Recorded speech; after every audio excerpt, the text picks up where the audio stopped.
kitabih Bulughul Maram, hadis yang ke-9. Wa an Ma'qil ibni Yasar, dari seorang sahabat yang mulia Ma'qil bin Yasar radhiyallahu anhu, qala, beliau berkata, sami'tu Rasulullah sallallahu alaihi wasallam yaqul, aku mendengar Nabi sallallahu alaihi wasallam bersabda, ma min 'abdin, tidaklah seorang hamba, yastar'ihi Allahu ra'iyatan, yang Allah angkat jadi pemimpin atas suatu rakyat. Jadi yang mengangkat kita jadi pemimpin itu bukan diri kita sendiri, tapi takdir Allah Subhanahu wa taala, sehingga harus kita patuhi rambu-rambu dari Allah Subhanahu wa taala. Yamut yauma yamut, kemudian orang yang dijadikan pemimpin tadi wafat, meninggal di hari kematiannya, wa huwa ghashun li ra'iyatihi, dan dia berbuat ghash atau ghishun, ya, curang, menipu, tidak berbuat adil kepada rakyatnya, illa haramallahu alaihil jannah, melainkan Allah akan haramkan baginya surga, wal iyadu billah. Muttafaqun alaih. Hadis ini Bukhari dan Muslim. Jadi hadis ini disampaikan oleh sahabat Ma'qil bin Yasar kepada seorang, ya, pemimpin yang zalim ketika itu, yang dikenal dengan Ubaidillah bin Ziyad. Ubaidillah bin Ziyad adalah pemimpin Irak ketika itu, gubernurnya Irak, yang memerintah di masa kekuasaannya Muawiyah bin Abi Sufyan dan putranya yaitu Yazid bin Muawiyah, yang ketika itu terjadi banyak fitnah. Sebagaimana yang kita ketahui, Pak, ketika Nabi sallallahu alaihi wasallam wafat, yang jadi pemimpin adalah Khulafaur Rasyidin, 4 khalifah yang mulia. Ada yang bilang 5. Yang pertama siapa? Abu Bakar As-Siddiq radhiyallahu taala anhu. Ketika beliau sakit mau wafat, beliau bilang, wahai kaum muslimin, kalau saya meninggal, pemimpin saya Umar bin Khattab. Karena itulah di antara cara angkat pemimpin adalah pemimpin mengangkat langsung penggantinya. Ya, kalau saya meninggal, tolong yang jadi presiden adalah fulan. Ini di antara cara pengangkatan pemimpin dalam agama Islam. Ketika Umar bin Khattab menjadi khalifah, dan beliau adalah Amirul Mukminin yang pertama, yang punya gelar Amirul Mukminin yang pertama, ketika beliau wafat, beliau tidak menunjuk, tapi beliau menyerahkan kepada 6 orang sahabat, silakan musyawarah, pilihlah di antara kalian satu di antara 6 orang, yang dikenal dengan Ahlus Syura atau Ahlul Hali wal Aqdi, yaitu Utsman bin Affan, Ali bin Abi Thalib, Abdurrahman bin Auf, Sa'ad bin Abi Waqqas, Thalhah bin Ubaidillah, dan Zubair bin Awam. Akhirnya mereka rapat, dan akhirnya terpilihlah 2 kandidat bahasa kita, yaitu Utsman bin Affan dan Ali bin Abi Thalib. Abdurrahman bin Auf belusukan minta pendapat kepada tokoh-tokoh sahabat senior, veteran, dan juga rakyat. Jadi rakyat boleh berpendapat, tapi tidak sebagai suara. Yang menentukan adalah parlemen bahasa kita. Sehingga ternyata lebih banyak, ya, atau lebih condong kepada Utsman bin Affan. Akhirnya Utsman bin Affan pun dilantik. Kemudian ketika Utsman dibunuh dengan peristiwa, ya, karena Umar bin Khattab itu seperti gembok fitnah, Pak. Ketika Umar bin Khattab wafat, muncullah fitnah. Muncullah orang yang tidak puas terhadap pemerintahan Utsman bin Affan, padahal Utsman bin Affan sahabat yang dijamin surga. Tetap saja tidak memuaskan nafsu rakyatnya. Karena tugas kita pemimpin bukan memuaskan nafsu rakyat, pasti tidak ada yang sepenuhnya dicintai oleh rakyatnya, pasti ada yang benci. Sehingga tugas kita itu bukan tidak ada yang benci, tapi tugas kita seorang pemimpin adalah memberikan yang terbaik, like atau dislike. Ada yang hater atau ada yang ngefan dan semisalnya. Kemudian Ali bin Abi Thalib dibaiat. Kemudian ketika beliau wafat, Hasan bin Ali dibaiat. Dan Hasan bin Ali menyerahkan tampuk kekuasaan kepada Muawiyah bin Abi Sufyan. Berakhirlah Khulafa Rasyidin, kemudian berpindahlah kepada dinasti Muawiyah atau yang dikenal dengan Bani Umayyah. Bani Umayyah Bani Abbasiyah, kemudian Bani Utsmaniyah. Setelah Bani Utsmaniyah berakhirlah kekhilafahan. Ya, jadi ini diantaranya ada pemimpin-pemimpin setelah meninggalnya Khulafa Ar-Rasyidin yang zalim. Di antaranya adalah Ubaidillah bin Ziyad. Bahkan dia diantara pelaku dalam tanda kutip menjadi sebab terbunuhnya cucu Nabi. Siapa yang terkenal cucu Nabi yang terbunuh dengan zalim? Husain bin Ali di padang Karbala. Jadi Ma'qil bin Yasir menasihati nih Ubaidillah bin Ziyad, Ubaidah bin Ziyad nih, dengar Nabi bilang kayak gini, tidaklah suatu pemimpin ya meninggal dalam keadaan dia berbuat zalim, curang, menipu, tidak adil, tidak menasihati rakyatnya, melainkan dia akan Allah haramkan surga. Jadi ini ancaman yang berat bagi pemimpin yang tidak adil, yang berbuat curang, yang menipu rakyatnya. Baik pemimpin ini bukan presiden saja, enggak Pak, tapi baik skala besar maupun skala kecil. Presiden, menteri-menteri, gubernur, wali kota, bupati, camat, lurah, Pak RT, Pak RW, kades, ini termasuk dalam hal ini. Bahkan ada yang mengatakan pegawai negeri pemerintahan, PNS pun masuk dalam seperti ini. Kalau dia menipu rakyatnya, maka dia akan diharamkan bagi Allah surga. Bukan berarti haram masuk surga di sini adalah kekal di neraka. Perhatikan, maksudnya tidak masuk, haram masuk surga tanpa hisab, tanpa azab. Kenapa? Maksudnya langsung nggak bisa masuk surga secara langsung, tapi dia disiksa dulu ke dalam api neraka, wal iyadzubillah. Ya, jadi termasuk dosa besar. Jadi menipu rakyat bagi pemimpin adalah dosa besar. Tidak kekal di neraka, akan tetapi ancamannya berat. Kenapa? Karena menunjukkan mereka diancam dengan siksa neraka. Apa lawan dari ghish, menipu? Nasihat. Apa arti nasihat? Nasihat itu artinya menginginkan kebaikan, memberikan kebaikan, berusaha untuk menjadi yang terbaik. Itu namanya nasihat. Kata Nabi, ad-dinun nasihah, agama itu nasihat. Ketika seorang bapak nasihati anak, artinya bapak berusaha jadi bapak yang baik untuk anak. Itu nasihat. Ketika seorang suami menasihati istri, artinya suami menginginkan kebaikan pada istrinya, berusaha menjadi suami yang baik untuk istrinya. Itu namanya nasihat.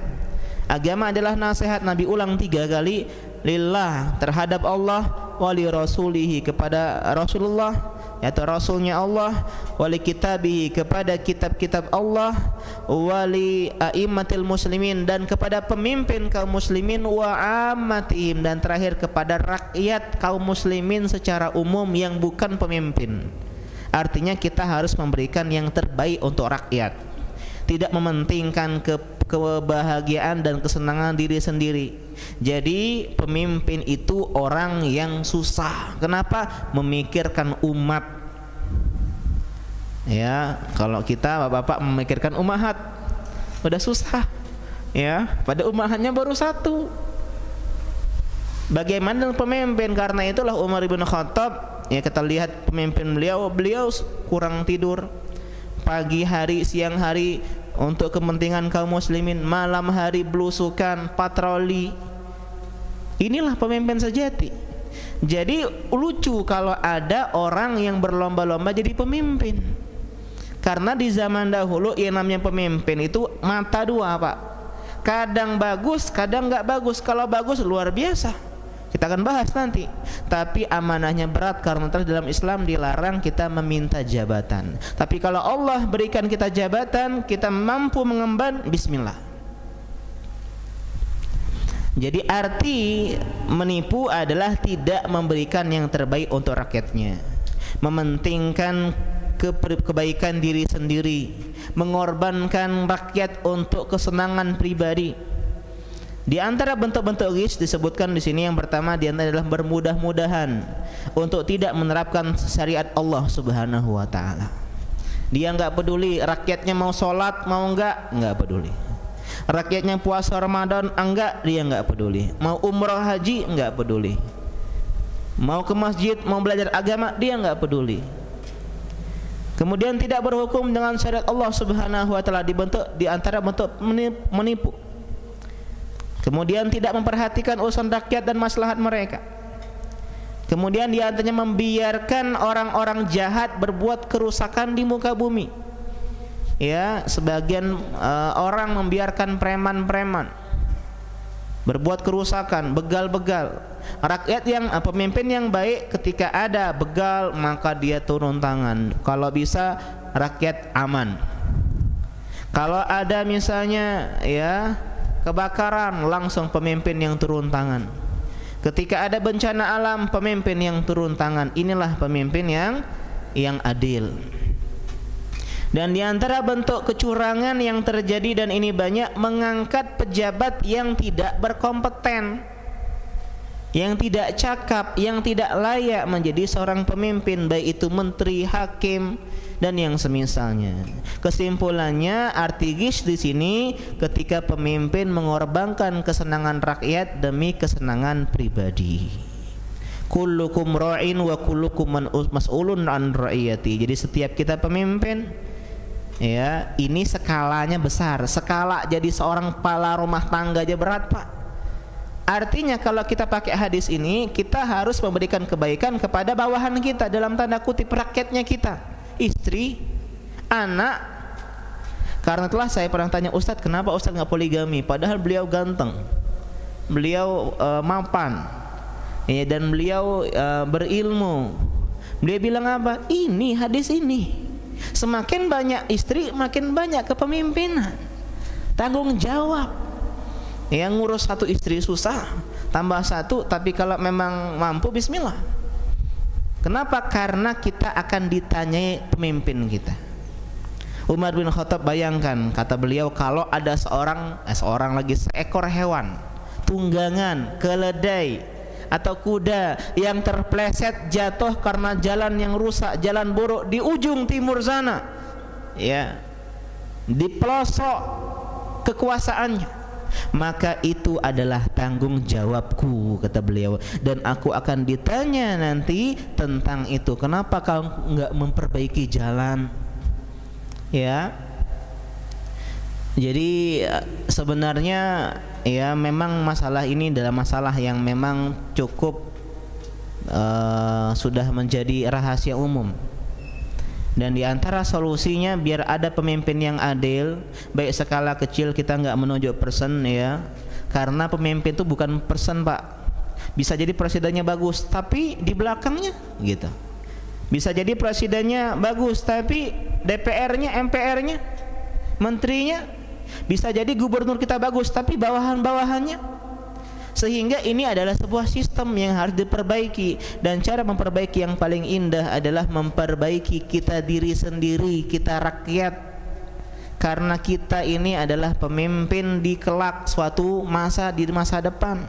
Karena anak-anak kita nantilah yang jadi pemimpin di masa depan. Perbaiki tauhidnya, agamanya, sehingga semoga lahir nanti pemimpin yang memiliki ya pemahaman tentang masalah ini. Jadi hendaklah seorang pemimpin memberikan yang terbaik untuk rakyatnya, ya. Dan ingat, tugas kita jadi pemimpin yang baik itu bukan caranya ya memuaskan semua rakyat, itu mustahil, Pak. Utsman bin Affan, kurang apa beliau menjabat selama 12 tahun, di usia 70 tahun sampai 82 tahun. Beliau enggak lepas dari celaan rakyatnya. Beda dengan Umar bin Khattab, orangnya keras. Ya, kadang keras itu diperlukan. Utsman bin Affan lembut, Pak. Awalnya orang suka pemimpin yang lembut. Ya, tapi lama-lama kalau uang lembut, apa rakyat ini galak ngapa? Melunjak. Sehingga muncullah fitnah.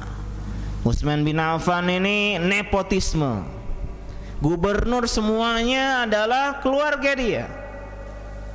Langsung mulai api fitnah. Abdullah bin Sabah, orang Yahudi, masuk ke Islam untuk menghancurkan, memprovokasi. Mulailah benci kepada pemimpin. Sekarang terjadi nih, dibuat hubungan kita antara rakyat dan pemimpin ini apa? Enggak baik.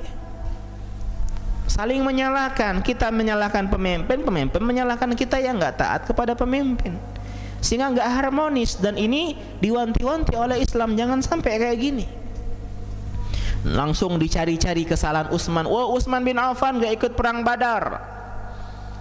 Padahal beliau gak ikut perang Badar gara-gara Nabi yang suruh, karena putri beliau Ruqayyah binti Rasulillah atau istrinya Utsman bin Affan ini sakit dan disuruh rawat istrinya.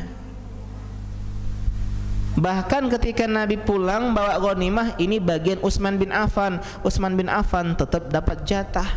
Wah, Utsman bin Affan di perang Uhud beliau kabur. Seperti yang kita ketahui ketika perang Uhud terjadi ya counter attack, itu sebagian kaum muslimin kabur.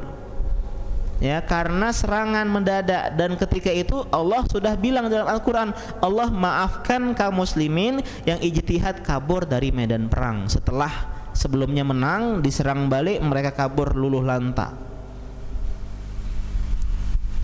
Dicari-cari kesalahan. Dan nepotisme boleh nggak Pak? Nepotisme, KKN, korupsi, kolusi, nepotisme. KKN desa penari enggak? Nepotisme boleh dalam Islam. Kalau saya misalnya jadi Pak RT, ya, perangkat desa saya pilih dari keluarga saya, dalam Islam boleh dengan syarat orang tersebut kompeten. Yang jadi masalah kalau nggak berkompeten. Sedangkan Gubernur Utsman bin Affan kompeten, Muawiyah bin Abi Sufyan memang orang yang cakap dalam kepemimpinan, sehingga tidak kita katakan Utsman bin Affan salah dalam masalah ini, meskipun lebih hati-hati jangan nepotisme. Seperti Umar bin Khattab, beliau dari Bani Adi, ketika beliau menjabat tidak ada seorang pun dari kabilahnya yang menjabat. Beliau main aman.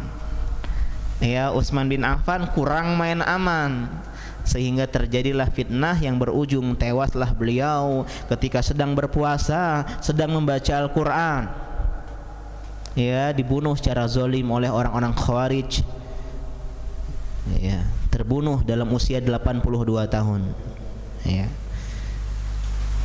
Ketika Ali bin Abi Thalib menjabat, setelahnya Ali awalnya nggak mau Pak, karena Pak lagi chaos, lagi kacau kaum muslimin, stabilitas keamanan lagi kacau.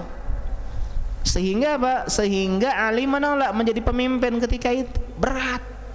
Tapi para sahabat mendesak kaum muslimin, ayolah Ali, nggak ada yang pantas jadi pemimpin selain engkau. Akhirnya bismillah tadi. Dan ketika Ali menjabat, sama ada fitnah dan seterusnya.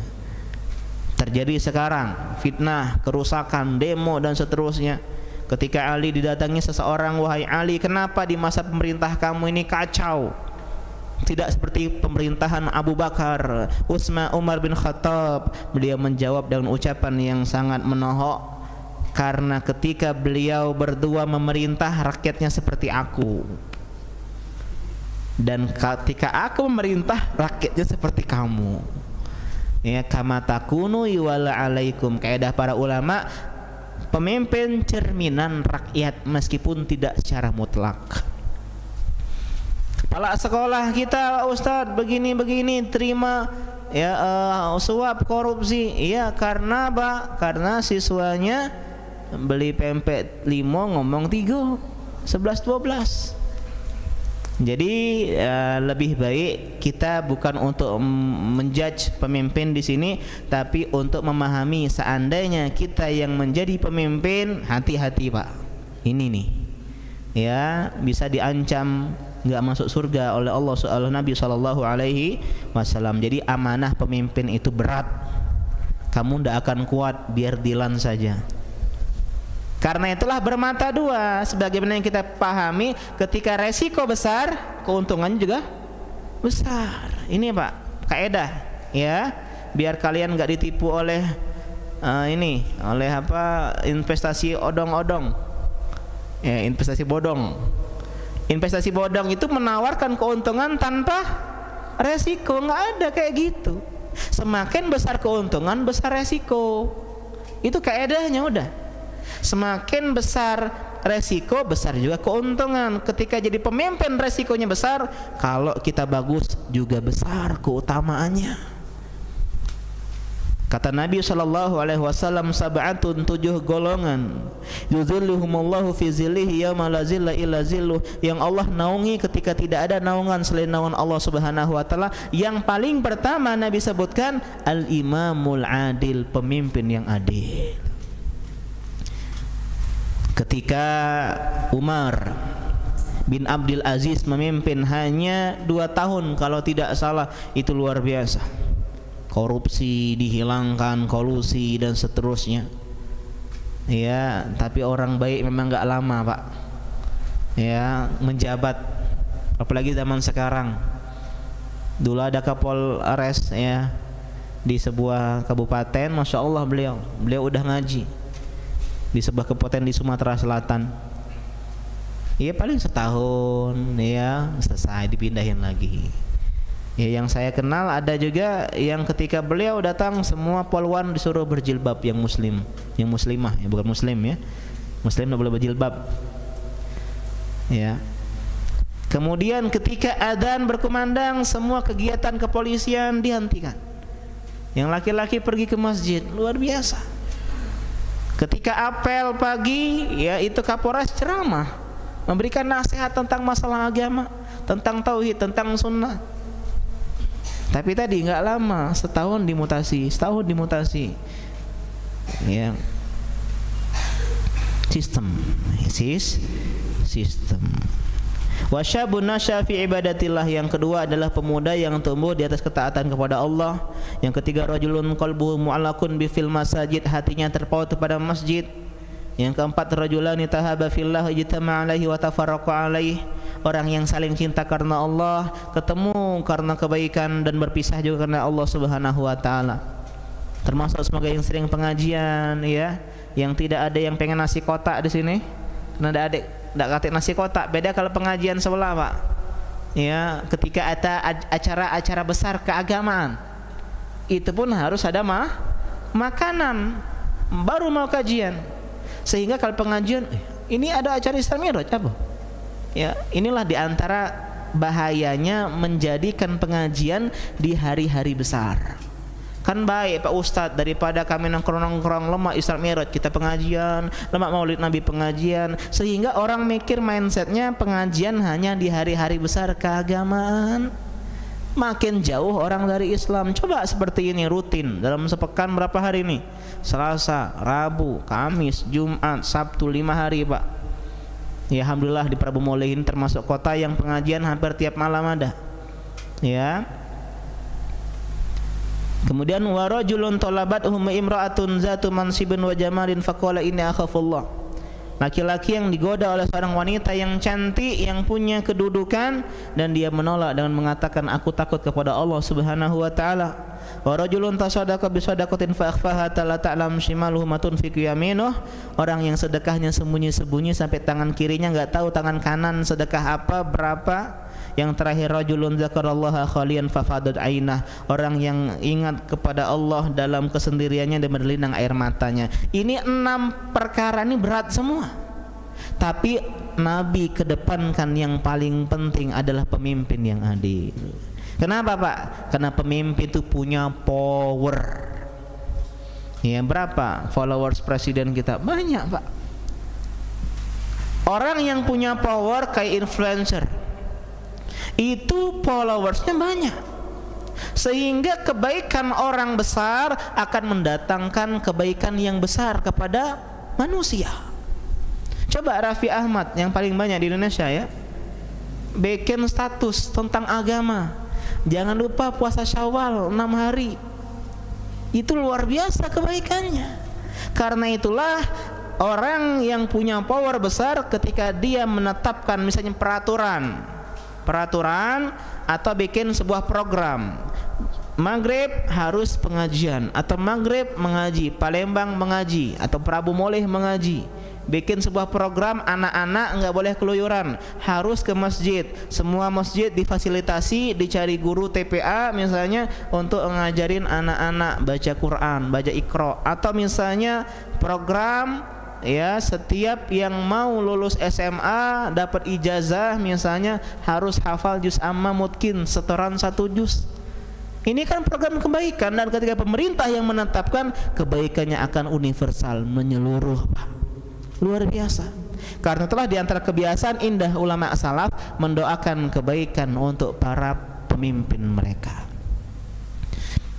Kenapa? Karena kalau kita doakan keburukan, kita celah, nggak berubah. Tapi kalau kita mendoakan, maka ada peluang Allah akan mengubahnya, dan minimal kita jelas dapat doa. Doa ingin kebaikan. Kata beliau, para ulama salaf, seandainya saya punya satu doa yang pasti dikabulkan, saya akan mendoakan kebaikan untuk pemimpin. Kenapa? Karena kebaikan pemimpin akan membawakan kebaikan kepada rakyat dan umat muslimin secara menyeluruh. Alangkah besar pahalanya. Pemimpin bisa menutup Dharma Agung. Kalau kita nggak bisa, Alexis ditutup, ya. Kemudian apa lagi? Ini kan pemimpin powernya. Menutup peredaran narkoba, pemimpin yang mampu. Ustaz dah baca. Ini Ustaz cuma ngomong di sini. Yang eksekusi siapa? Pemimpin. Karena itulah ketika pemimpin dan ahli ilmu itu berdampingan, negara sukses, Pak. Umara dan ulama, inilah namanya ulil amri. Ati Allah wa ati Rasul wa ulil amri minkum. Kata para ulama, ulil amri itu dua, ulama dan umara, pemimpin dan ahli ilmu. Karena mengikuti keduanya adalah kebaikan, selama dalam konteks kebaikan. Kalau dulu pemimpin itu berilmu, di zaman Abu Bakar, Umar, Utsman, Ali, Muawiyah dan semisalnya, itu ngerangkap ulama, merangkap umara. Ketika mulai dinasti Abbasiyah, dinasti Utsmaniyah, barulah terpisah antara pemimpin dan ahli ilmu. Tapi jadi penasehat, ini ngasih meluruskan begini dan seterusnya. Ya, seperti di Arab Saudi ada umara, ada ulama, saling mereka bersinergi. Karena ulama punya kekurangan, dia nggak punya power. Umara punya kekurangan, dia nggak punya ilmu atau kurang ilmu. Kalau ini bergabung, luar biasa. Kita nggak bisa boro-boro, ayo kita hancurkan ini warung sebelah jual ini apa minuman keras. Nggak bisa kita di proses hukum. Tapi kalau pemimpin yang nutup, ya misalnya bupati yang menutup, udah. Inilah pentingnya ya mendoakan kebaikan untuk pemimpin. Ya, mendoakan kebaikan untuk pemimpin. Di antara doa Allahumma aslih ulati umurina, sebagian doa-doa yang sering dipanjatkan di dalam khutbah-khutbah Jumat. Jadi intinya dalam hadis ini adalah ancaman bagi pemimpin yang berbuat curang. Arti curang sini tidak menginginkan kebaikan. Ya, tidak peduli dia nak ngurus rakyat, nak susah, tidak peduli. Yang penting aku kaya, yang penting aku sukses. Nah, pemimpin seperti ini yang diancam oleh Nabi SAW. Dan semoga Allah Subhanahu Wa Taala memberikan hidayah dan taufik kepada pemimpin kita, dan selalu memberikan petunjuk untuk selalu memberikan yang terbaik. Kemudian hadis yang ke-10, dan masih berkaitan dengan pemimpin, Pak. Judulnya jangan persulit rakyat. Wa an Aisyah radhiyallahu taala anha, dari sahabiah yang mulia Ummul Mukminin, istri Nabi yang ketiga, satu-satunya yang gadis perawan, putri dari Abu Bakar As-Siddiq, wanita yang paling banyak riwayatkan hadis dari Nabi SAW, sahabiah yang paling cerdas, yang paling berilmu, Aisyah radhiyallahu taala anha. Beliau berkata, qala Rasulullah sallallahu alaihi wasallam, pernah suatu ketika Nabi berdoa, Allahumma man waliya min amri ummati syai'an, ya Allah, siapa yang mengurusi perkara umatku, menjadi pemimpin terhadap umatku, fasyaqqa alaihi, kemudian dia mempersulit urusan rakyat mereka, wasyuk alaihi, maka persulitlah urusan dirinya. Akhrajahu Muslim. Ada lanjutannya, wahai ya Allah, siapa yang punya jabatan dan dia mempermudah urusan kaum muslimin, maka permudahkanlah urusan dirinya. Nah, ini ancaman Pak, doa dari Nabi. Nabi mendoakan keburukan, bagi keburukan, dan doa Nabi terkabulkan. Jadi amanah bagi kita adalah tidak mempersulit. Dan sekarang identik pemerintahan gimana Pak? Sulit atau mudah? Sulit. Yang dikenal dengan birokrasi. Kurang KTP fotokopi siko suruh balik. Anda udah habis pikir orang yang tinggal di Kabupaten Ujung Pak, misalnya dia tinggal di mana? Di Gelumbang, ngurus ke mana? Muara Enim. KTP kurang sih kak fotokopinya, balik pakai motor Supra 90-an, hujan pula, ya Allah. Cuman waya-waya kurang KTP fotokopi siko, banyak fotokopi di situ ya. Atau tinggal KTP-nya Pak, permudahlah. Iya Pak, ada apa-apa lain kali Pak, bawa Pak ya, nanti nyusul boleh. Kan lemah, karena kita Pak ya korban Pak, ngurus-ngurus seperti ini susah. Kalau saya alhamdulillah ketika muda dulu, sekarang sudah tua ya. Ya, ayah saya rahimahullah yang memang beliau PNS dan memang tugasnya TU dan juga ngurus-ngurus yang demikian. Jadi beliau itulah yang ngurusin KTP, yang ngurusin KK. Sehingga ketika beliau wafat, anak benar-benar kesusahan, kecipil bolak-balik, seterusnya dan semisalnya. Ya. Karena itu yang paling berat adalah bertemu dengan pemerintahan seperti ini. Kalau bisa orang lain bantu secara secara benar, maka lebih baik orang lain. Sehingga ada jorgan masalah pemerintahan itu, kalau bisa susah kenapa dipermudah. Ini dalam segala urusan. Syai'an kata Nabi, apapun urusannya, sekecil apapun, pemerintahan, ngurus KTP, ngurus KK, kemudian ngurus akta nikah, ngurus akta kelahiran, surat nikah, di bandara termasuk. Saya pernah hampir nggak bisa masuk bandara gara-gara peduli lindungi saya error. Sedangkan ketika itu mesin waktu itu lagi masih musim COVID ya, harus ada surat vaksin. Saya udah vaksin 2 kali. Dan saya udah pernah safar sebelumnya ke Jember ketika itu. Beberapa bulan kemudian, berapa pekan kemudian malah saya mau ke Jakarta. Ini ada buktinya, saya pernah ke Jember, Jawa Timur. Artinya saya ini udah lolos ke bandara 2 pekan lalu atau sebulan yang lalu. Masa gara-gara saya lupa bawa ini nggak bisa Bu? Nama ibu-ibu tahu dewek, nggak baca mainilah Pak. Oh, kataku tiket atau beli nak ke Jakarta ketika sama teman-teman ya, karena mesinnya rusak, karena scan aja dan nggak tahu peduli lindungnya error, jadi nggak ada bukti surat vaksin, nggak ada waktu itu ya. Tapi ada bukti kalau Ana itu pernah berangkat. Ini bukti Ana pernah naik pesawat kemarin ke Surabaya ini. Tapi masih tetap aja alhamdulillah saya punya teman ya, teman itu masuk duluan dia bisa, dia ada itunya nggak error ya, maksudnya aman. Kemudian dia keluar mbak boarding pass, keluar lagi jemput saya. Afan aku nggak bisa masuk, udah antum aja berangkat ke Jakarta. Oh nggak bisa Ustadz ya. Dia langsung bilang gimana nih ya, apa solusinya? Itu Mas udah punya boarding pass? Iya udah punya. Ya udah kalau gitu masuk aja. Ini dimasukin. Oh itu udah udah berat, itu udah lama kan. Alhamdulillahnya delay. Kalau nggak delay terlambat kami masuk ke pesawat ketika itu. Yang lebih ngeselin lagi ada ibu-ibu sebelah. Nih budak ini sama cak aku kemarin, udah baca masuk dia. Malah memperkeruh suasana ya. Jadi hendaklah kita seorang pemimpin tidak mempersulit rakyat, tidak keras, berlaku lemah lembut dan mempermudah urusan rakyat. Jangan mempersulit. Contoh mempersulit adalah tidak peduli kebutuhannya. Kadang kita datang tegak-tegak ke kantor kan, Ibu gitu. Ya, seperti itu. Imigrasi terutama. Ya, kita lagi ngomong nanti dia main HP dan seterusnya atau ngurus yang lain. Artinya melihat kita itu bukan seperti orang yang ingin ditanyai. Seharusnya Mas ada yang bisa saya bantu Pak, gimana Pak? Seolah-olah itu tugasnya security aja.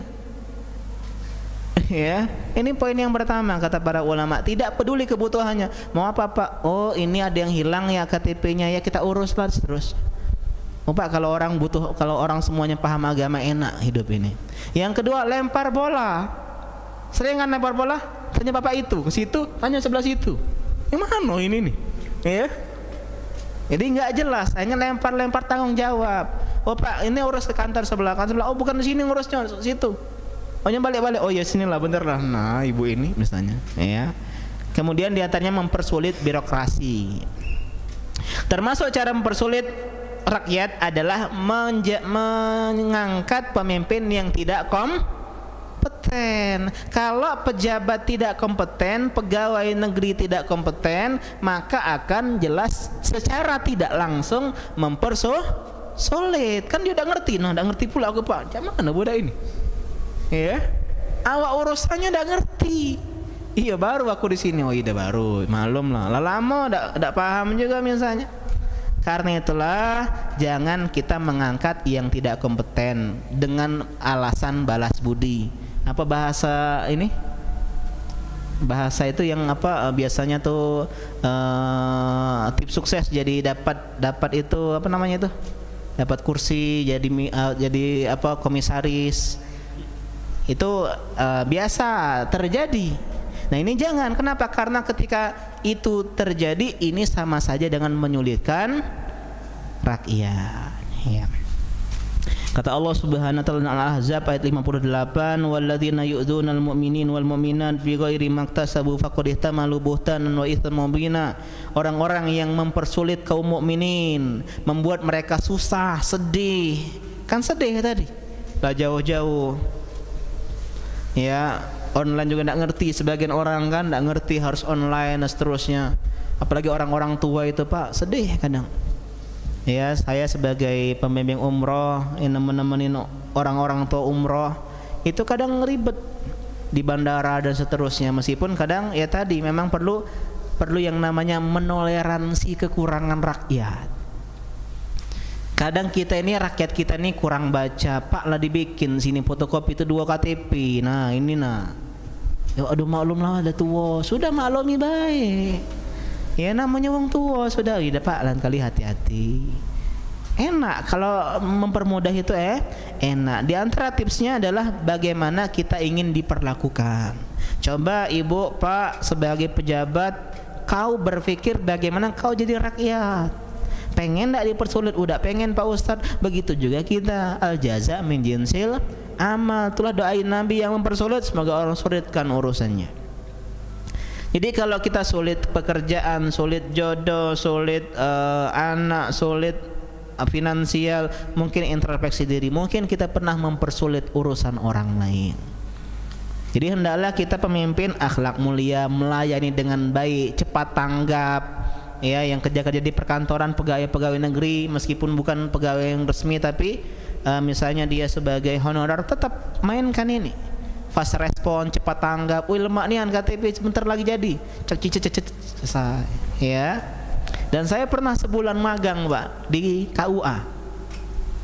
Ya, dan alhamdulillah Pak KUA saya itu di Mayang, di Jember pelosok, nanti 1,5 jam dari kampus ketika itu. Jadi kami kuliahnya ada KKN juga dan PKL namanya di KUA dan di Pengadilan Agama.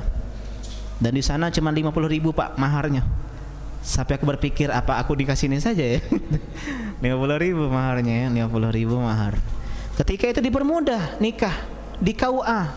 Ya, cuman bawa orang tua kemudian sanksi cepat sekali nikah Pak.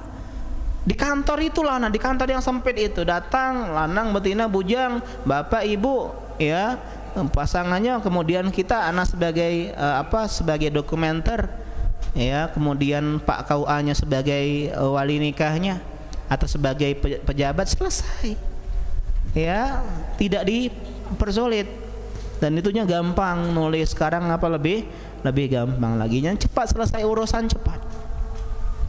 Memaafkan kesalahan rakyat, menoleransi kekurangan, karena rakyat kita ini emang kadang nggak ngeh. Sering sekali ketika PPDB Pak, penerimaan santri baru ya, itu sudah ada di brosur masih ditanya. Memang itulah rakyat kita ini. ya tidak suka baca. Dalam hati gitu ada di brosur itu. Ya cuman ya dijelasin lagi, emang harus sabar, memang untuk ngurus manusia itu harus sabar, ya. Karena itulah saya nggak mau jadi PNS, meskipun ayah ibu saya PNS, nyuruh saya, bukan nyuruh ya, perintah, tapi menganjurkan PNS. Sehingga saya berdoa, ya Allah semoga adik-adik saya jadi PNS sehingga saya nggak disuruh jadi PNS. Alhamdulillah adik saya jadi PNS sehingga saya bisa ngelak, kan sudah ada adik jadi PNS. Kenapa? Karena tadi mengurusi orang lain perlu kesabaran, ya. Maka kalau kita memberikan kepercayaan, memberikan kemudahan, maka balasannya pun kita akan dimudahkan oleh Allah Subhanahu wa ta'ala. Kita dengarkan azan. Wassalamualaikum warahmatullahi wabarakatuh.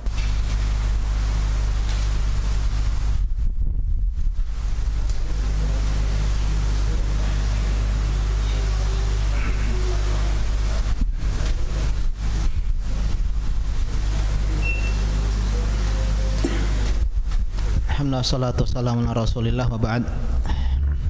Sebelumnya saya minta izin ya kepada DKM Anwar untuk menginfokan kabar gembira. Kabar gembira bahwasanya Ponpes Al-Madinah Prabu Mulih akan mendirikan masjid jami', ya, masjid besar. Karena sekarang sebagaimana yang diketahui, yang kajian Senin terutama ya, yang ramai Senin malam Ustaz Hidayatullah, ya, itu sampai keluar ya, kajiannya jamaahnya sampai keluar, tidak kondusif lagi untuk sholat tarawih. Kemarin juga sama, sehingga kita butuh masjid yang besar juga, sehingga insyaallah akan dibangun masjid Al-Madinah yang baru, yang lokasinya itu kalau kita masuk ke lorong tuh sebelah kiri itu ada lahan Pak ya. Nah itu di lahannya selebar kalau nggak salah 24x24, 24x24, dan insya Allah besok pagi akan diumumkan infonya atau mungkin malam ini ya. Jadi mengajak kaum muslimin untuk ambil bagian karena ini wakaf jariah ya, wakaf jariah. Dan bangun masjid sekarang kan nggak sering gitu ya, biasanya bangun pesantren, bangun yang lain. Nah, jadi ini maksimalkan kesempatan ini meskipun hanya dengan beberapa rupiah saja. Kita lanjutkan masih sedikit lagi tentang masalah larangan mempersulit urusan rakyat bagi yang memiliki jabatan ya, termasuk level-level rendah. Seperti misalnya ngurus vaksin dipermudah, begini cet gampang ya. Saya kemarin vaksin booster dipermudah, alhamdulillah. Maka kalau kita dipermudah, apa perasaan kita Pak? Senang. Kalau rakyat udah senang, apa yang terlontar? Doa kebaikan. Masya Allah, makasih Pak, jazakallahu khairan, makasihnya. Ya, semoga Bapak panjang umur, semoga Bapak rezekinya dilancarkan, dapat doa kebaikan, senang. Coba kita mempersulit urusan kaum muslimin, yang kita dapatin apa? Celaan, umpatan, celakol kawan ya, ribet ke uang begawing, makan harta tak menol kawan, dan seterusnya. Akhirnya keluar cacian. Sehingga kalau kita pengen mendapatkan cinta dari manusia, kita pengen mendapatkan doa yang baik dari manusia, permudah urusan mereka, tentu tanpa melanggar ketetapan yang ada ya. Jadi kalau teman-teman nanti suatu saat mungkin mendapatkan amanah atau kenal dengan para pejabat, berikan nasihat ini, Pak, permudah urusan kaum muslimin, semoga Allah permudah urusan Bapak, dan yang semisalnya. Jadi orang yang mempermudah urusan kaum muslimin akan mendapatkan kepercayaan, dan orang kalau sudah dapat ulama nian sama Bapak itu ya, dipermudah urusannya, aku kalau apa-apa Bapak itulah gitu. Akhirnya orang dapat percaya, orang jadi senang. dan yang tadi mendapatkan cinta mereka dan berujung doa kebaikan. Dan doa yang tulus insya Allah akan dikabulkan oleh Allah Subhanahu wa ta'ala. Ini hadis yang ke-10 dalam bab yang keempat ini tentang akhlak-akhlak yang buruk. Jadi akhlak-akhlak buruk yang hendaklah kita jauhi, yang pertama tadi hadis yang ke-9 adalah berbuat curang, tidak adil, justru malah menipu rakyat bagi orang yang punya jabatan.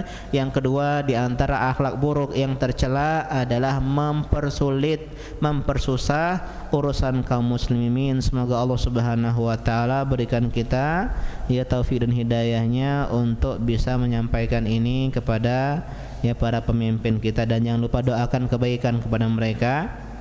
Ya, karena doa kebaikan adalah sebuah kebaikan.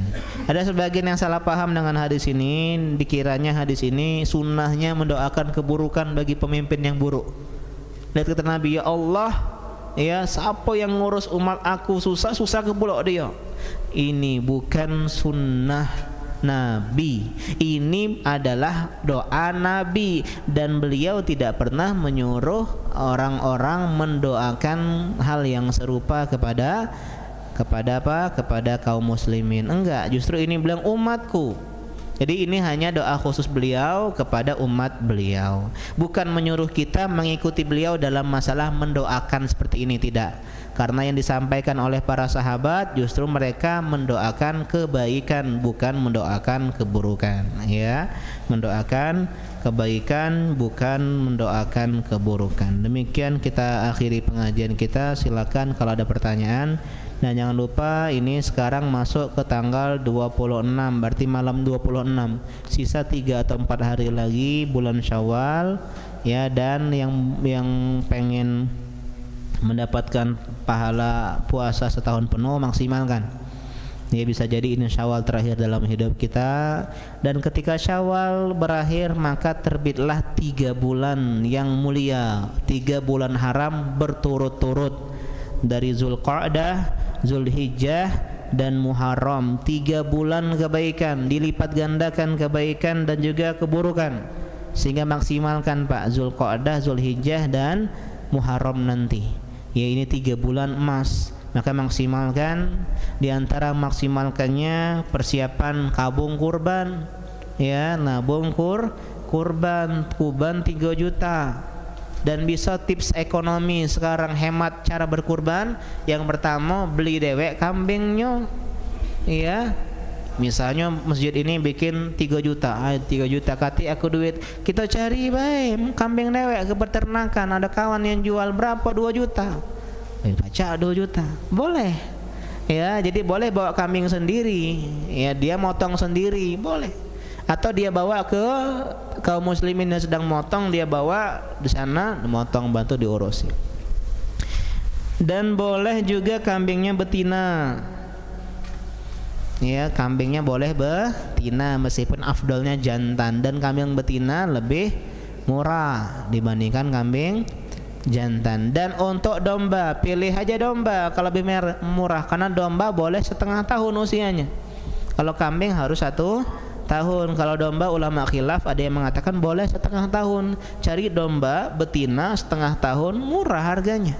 Pacak korban Pak, asal niat niat, ya. Dan kurban itu bukan ibadah sekali setahun, kalau bisa setiap tahun lebih bagus lagi, ya. Dan juga persiapan haji, nabung haji, karena bulan Zulhijjah bulan haji, Zulqa'dah bulan umroh, Zulhijjah bulan haji. Maka berusaha nabung, meskipun Ustadz sekarang 30 sekian tahun, yang penting nabung dulu Pak, berusaha dulu. Ada kedepannya Allah akan berikan kemudahan. Yang penting ada niat, ya. Meskipun ekonomi susah, bismillah nabung, ya. Kan ingat tukang bubur naik haji itu film tapi, ya. Tapi kalau kita bisa nabung misalnya sehari misalnya 10.000, berarti sebulan berapa? 300.000. Berarti setahun berapa juta? Sedangkan buka tabungan 25 juta, bisa, ya, nabung sekian dan seterusnya, ya. Kalau misalnya 10.000 sehari atau 300.000 sebulan, berarti kita dikalikan 12, Berarti berapa? 6 3,6 3.600.000. Ya, kemudian berarti butuh 6 tahun kurang lebih.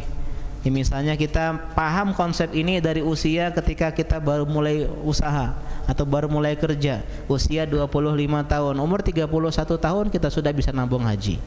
Ya, berangkat 30 tahun misalnya, ya pas umur 60 masih gagah mungkin. Bismillah. Ya. Ibu saya pernah cerita ketika dia haji, dia ketemu pasangan haji yang muda sekali. Ya, istilahnya mungkin seumuran Ana. Dia tanya, ini suami istri, kok bisa katanya? Alhamdulillah kami nabungnya dari sekolah. Kami berdua pacaran, tapi pacaran religi mungkin ya. Jadi nabung, saling nabung, rekeningnya khusus untuk nabung haji. Ketika SMA tuh udah jajan, ditabung-tabung, kuliah nabung, gawe dikit, sudah dapat langsung berapa tahun kan bisa haji, alhamdulillah ya. Jadi ini penting bulan-bulan kebaikan, semangat. Dan Ustadz, qadarullah aku tak sempat puasa Syawal. Cak mano, tapi aku nih pengen 3 bulan dapat pahala puasa setahun, maka jangan sedih, ada solusinya. Kata Nabi SAW, "Saumu syahri sabr", berpuasa di bulan kesabaran Ramadan. Ini Ramadan nih. Wa saumu salasati ayam fi kulli syahrin, dan puasa 3 hari dalam setiap bulan. Saumud dahri, sama pahalanya puasa sepanjang tahun. Setiap bulan minimal berapa hari? 3 hari, 3 hari, 3 hari minimal. Tidak harus ayamul bid, Pak. Terserah hari apa baik. Ayamul bid itu yang terbaik. Banyak pertanyaan, 14, 13 aku puasa, 15 dapat cak mana ada kondangan, enggak apa-apa. Hari yang lain bisa. Ya, kenapa? Jadi maksimalkan tadi setiap bulan minimal kita puasa 3 hari, dapat pahala puasa sepanjang tahun. Demikian, selamat menyambut bulan-bulan haram yang 3. Semoga Allah mudahkan kita berbuat kebaikan. Enggak ada pertanyaan mungkin ya? Ada pertanyaan? Ya, silakan, Pak.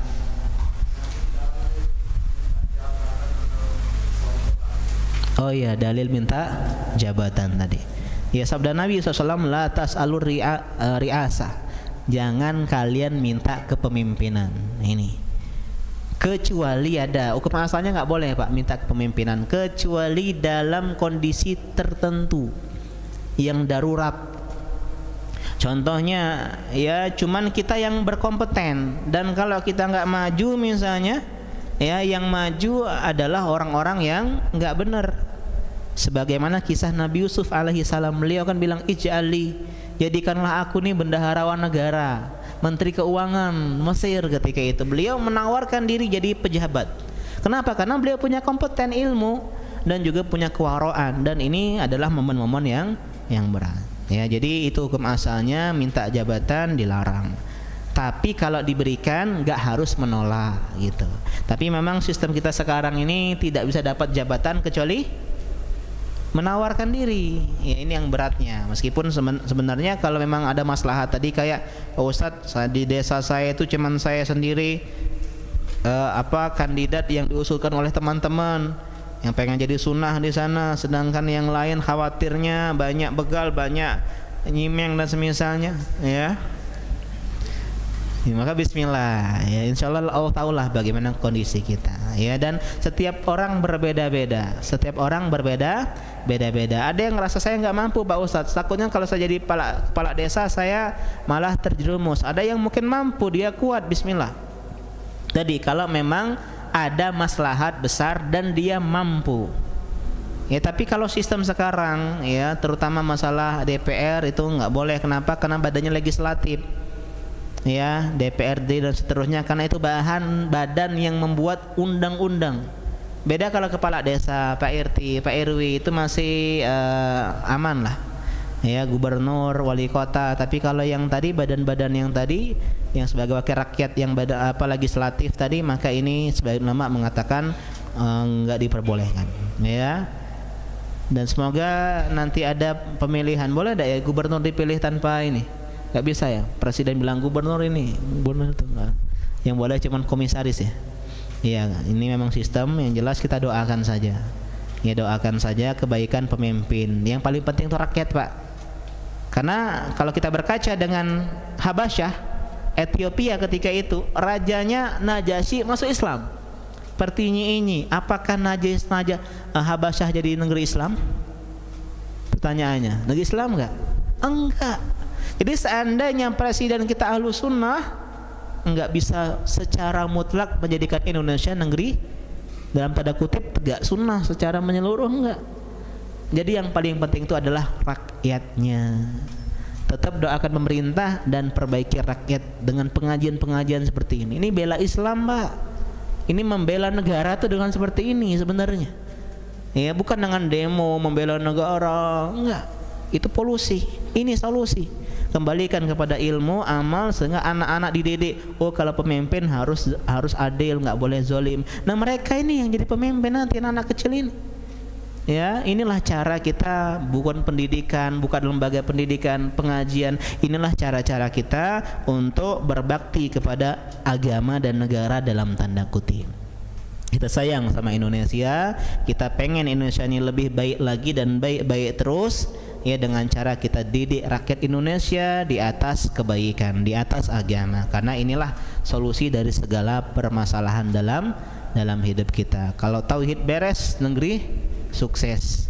Ya, ma'asabakum min musibatin fabima kasabat aydikum. Negeri kita banyak kerusakan disebabkan oleh kita sendiri. Kita banyak berbuat syirik, kita banyak berbuat kebid'ahan, kemungkaran. Wajarlah negeri kita banyak kekacauan. Maka caranya adalah kita kembali ke agama kalian. Semoga bisa dipahami, Pak, ya.